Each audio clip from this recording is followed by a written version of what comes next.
ठीक है, लेकिन जब ऑलरेडी बारिशें हो रही होती हैं तो फिर उसके बाद जो वो क्या करता है कि उन्हीं दरियाओं में वो पानी छोड़ता है, जिससे हमारे यहाँ पाकिस्तान में सैलाबी सूरत हाल बनती है। तो इसको कहा जाता है आबी दहशतगर्दी। आबी दहशतगर्दी के दो तरीके होते हैं, एक तो पानी किसी का रोक लेना और दूसरा जब जरूरत ना उस वक्त छोड़ देना। तो अभी सैलाबी सूरत हाल का सामना है, ये दोनों एग्जैक्टली आपने बिल्कुल सही बात की है, आबी दहशतगर्दी। और हमने देखा है कि ये दोनों दहशतगर्दियाँ जो है ना, ये भारत मुसलसल पाकिस्तान के पर मुसल्लत करता है। अच्छा, इसके बाद हमने देखा है कि जो पानी एक्स्ट्रा छोड़ा गया है तो बहुत सारे पंजाब के इलाकों में सैलाबी सूरत हाल है। सिचुएशन क्या है ये जान लेते हैं। हमारे साथ मौजूद है हमारे नुमाइंदे मजहर इकबाल। मजहर, ये बताइएगा, बहुत शुक्रिया आपने वक्त दिया, कि इस वक्त कौन कौन से ऐसे इलाके हैं पंजाब के जहाँ पर सैलाब का खतरा मजीद बढ़ गया है, ये जो स्पेसिफिकली भारत की जानिब से चनाब में पानी छोड़ा गया है?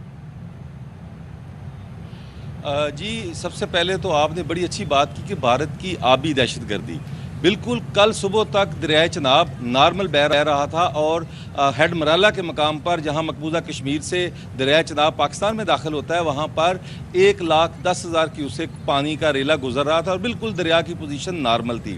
और फिर कल कोई दोपहर के वक्त भारत ने 1,25,000 क्यूसेक का इजाफी सैलाबी रेला जो है बगैर किसी इतला के चनाब में छोड़ दिया है। और शाम के वक्त वहाँ पर 2,25,000 क्यूसेक जो है वो सूरत हाल हो गई है पानी की, और जिससे जो है वो जो सियालकोट, गुजरात, उसके बाद पिंडी बटियाँ, हाफजाबाद, गुजरांवाला, फिर उसके बाद ये रेला आज जो है इस वक्त कादराबाद बराज से गुजर रहा है और वहाँ पर दरमियाने दर्जे का सैलाब है। 2,10,000 क्यूसिक का जो सैलाबी रेला है वो खान की बराज से गुजर गया, अब इस वक्त कादराबाद बराज से गुजर रहा है। फिर उसके बाद वो चनियोट की हदूद में दाखिल होगा, फिर कल जंग, और फिर उसके बाद मुजफ्फरगढ़, मुल्तान, और आगे जाके वो डेरा गाजी खान के इलाके में दरियाए सिंध में जा गिरेगा।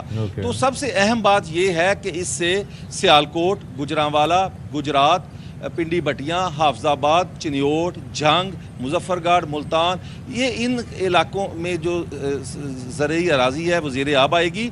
और कल PDMA ने एक अलर्ट जारी किया था कि इन इलाकों के जो लोग हैं उनको, जो दरिया के किनारे आबाद होते हैं और अपने माल मवेशी लेके वहाँ बैठ जाते हैं, फसलें भी काश कर लेते हैं, उनको वहाँ से उठाया जाए। तो लिहाजा जो कच्चे का इलाका कह लें या दरिया के साथ साथ जो लोग बैठे होते हैं, क्योंकि अमूमन दरियाओं में पानी कम आता है, तो वो वहाँ से उन्हें महफूज मकाम पर मुंतकिल किया गया है। इससे जो है वो सैकड़ों एकड़ अराजी ज़ेरे आब आएगी, फसलें तबाह होंगी। और चूंकि अचानक छोड़ा गया, और जो आज की बात है, आज 3.25 लाख क्यूसेक की जो कल पेशीन गोई की गई थी कि ये तवक्को है कि आज ये 3.25 लाख क्यूसेक तक सैलाबी रेला जो है वो वहाँ उसकी मिकदार पहुँच जाएगी। लेकिन हेड मराला के मकाम पर पानी में बतदरीज कमी आना शुरू हो गई है और इस वक्त 1,20,000 क्यूसिक जो है वो रह गया है। तो इस वक्त हेड मराला के मकाम पर दरियाए चनाब नॉर्मल है, जबकि खान की, कादराबाद और वहाँ पर दरमियाने दर्जे का सैलाब है। यानी कि पहला दर्जा होता है निचला दर्जा, फिर दरमियाना, फिर ऊंचा, फिर इंतहाई ऊंचा, यानी कि दरमियाने दर्जे का सैलाब है। इससे मामला ये है ना कि जब तक पानी दरिया सिंध में पहुंच गया तो फिर चीज़ें बेहतर हो जाती हैं, लेकिन उससे पहले ज़ाहिर है कि ख़तरा मौजूद रहता है, क्योंकि दरिया सिंध एक बड़ा दरिया है, उसके अंदर कैपेसिटी भी है। तो बहुत शुक्रिया आपका, आप हमारे साथ मौजूद थे मजहर इकबाल साहब। और ज़ाहिर है कि ये एक बड़ी सूरत हाल जो है वो काफ़ी कशीदा है अगर देखा जाए तो, क्योंकि अभी बगैर बताए अच्छा, इंडस वाटर ट्रीटी में ये चीज मौजूद है कि आपने ये बताना है ताकि इवैक्यूएशन हो सके। एक तरफ तो दो तरह से ये यूज कर रहा है भारत, और आगे जो है ना मामला देखें जंगें पानी पे ही होंगी। व्हाट एग्जैक्टली द अमाउंट जो कि हमें मजहर इकबाल ने बताई थी? मजहर इकबाल ने कहा कि अभी 2 लाख क्यूसेक से ज्यादा छोड़ा था और अब खदशा ये है कि आज 3.25 लाख क्यूसेक के करीब छोड़ेगा।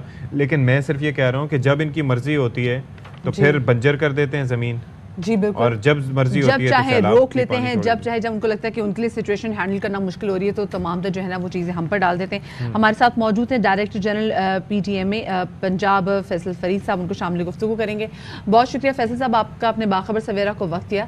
सबसे पहले तो ये बताएगा कि जो भारत ने 2 लाख क्यूसेक से ज़्यादा पानी दरियाए चनाब में छोड़ दिया है, सो क्या पेशगी इतला दी गई थी उनकी जानिब से? वैसे जी, अस्सलाम वालेकुम। अच्छा, इसमें यह है कि जो हमारा मैकेनिज्म है इंडिया के साथ, जो हमारा फेडरल गवर्नमेंट में एक इंटर कोऑर्डिनेटिंग बॉडी है, उसमें ये होता है कि हमारे पास जो उनका है ना अखनूर पॉइंट, वहाँ से जब पानी वो छोड़ते हैं तो वो ह्यूमैनिटेरियन ग्राउंड्स पे बताते हैं फेडरल गवर्नमेंट को कि ओके यहाँ से इतना पानी का रेला वहाँ से गुजर रहा है। ठीक है। तो कल ऑलमोस्ट 2,74,000 के करीब पानी का रेला जब वहाँ पे था तो उन्होंने हमें इन्फॉर्म किया था।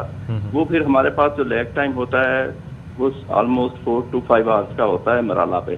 तो वो अकॉर्डिंगली हमने मराला में बता दिया और फिर आगे खान की कादराबाद, तो इस तरह से सारा हमारी प्रिपरेशन। तो थोड़ा क्वेश्चन मिल जाता है यानी कि?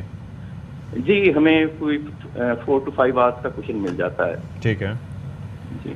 अच्छा, लेकिन मतलब इज इट नॉर्मल? चलें, ये तो फिर बेहतर हुआ ना, क्योंकि अदरवाइज तो आपको पता है कि पिछले दिनों जो भारतीय जनता पार्टी की जानिब से जो बयानात आ रहे थे कि पानी को एज ए लेवरेज यूज़ किया जाए, और आपको पता है कि वैसे जब इनकी मर्जी होती है तो सुखा देते हैं, ठीक है, दरियाओं को, इन्हीं दरियाओं को, और उसके बाद जब मर्जी होती है तो फ़ौरन पानी भी छोड़ देते हैं।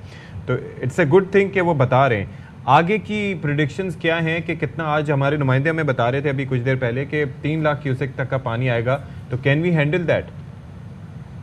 जी, मराला की जो हमारी कैपेसिटी है वो 11 लाख क्यूसिक की है, लेकिन ये है कि नो डाउट 2,50,000 क्यूसिक से जब ऊपर जाता है तो हम उसको हाई फ्लड कंसीडर करते हैं। तो और जब 3 लाख से ऊपर जाता है तो it would be very high flood. तो लेकिन ये है कि जो चनाब है हमारा, ये हमारा एक रनिंग रिवर है, तो 3 लाख क्यूसिक तक ये हमारे लिए मैनेजेबल होता है। अच्छा, ठीक है। लेकिन ये है कि जो लोग दरिया के बेट के अंदर बैठे हैं, जिसको पंजाबी में हम इठाड़ कहते हैं, या जो फ्लड प्लेन के अंदर लोग बैठे हैं, फिर हमें उनको फौरी तौर पे इवैक्यूएट करना होता है। वो फिर हम अनाउंसमेंट करवाते हैं, उनको इवैक्यूएट करते हैं वहाँ पे। सही है, बहुत शुक्रिया जी। फैसल फरीद साहब हमारे साथ मौजूद थे। एक छोटी सी ब्रेक तरफ हम जा रहे हैं, हमारे साथ रहिएगा।